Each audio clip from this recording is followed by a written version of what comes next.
ফল-টল আমার অনেক পছন্দ। সেটা যদি হয় মিষ্টি ফল, তাহলে তো আর কোনো কথাই নাই। টক মুখ ভাই আমি বেশি খাই আবার পারি না। আমার মিষ্টি ফল তো অনেক পছন্দ। আর সিজনাল ফল তো খাইতেই হয়। সিজনাল ফল সিজনে না খাইলে কিন্তু মনটার ভিতরে একটু কেমন, কেমন করে। তো আজকে দুপুরবেলা আমি হইতেছি গিয়া বেল খাইতে বইয়া পড়ছি। তো এই বেলটা আনছিল আরো একদিন আগে।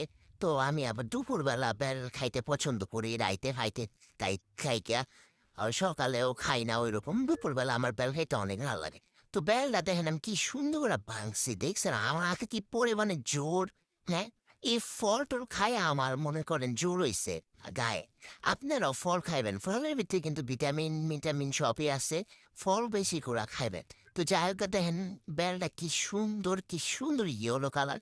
এখন যে আমি বয়েস দিতেছি, আমার এখন আবার খাইতে মন চাইতেছে। আমার বেল আমার অনেক পছন্দ। আর যদি ওই মিষ্টিগুলো আর যদি গ্রাম হয়, আহা! মনটা চাইতেছে আবার গিয়ে বেলটা খাই। তো এই যে দেখেন বেলটার ভিতরে কি সুন্দর, কি সুন্দর! এই বেল আমি খাইছি আবার বিচিগুলো রাইখা দিছি শুকায়া। এই বিচিগুলো আমি হইছে লাগাবো। তারপরে গাছ হলে আপনাকে খাইলাম।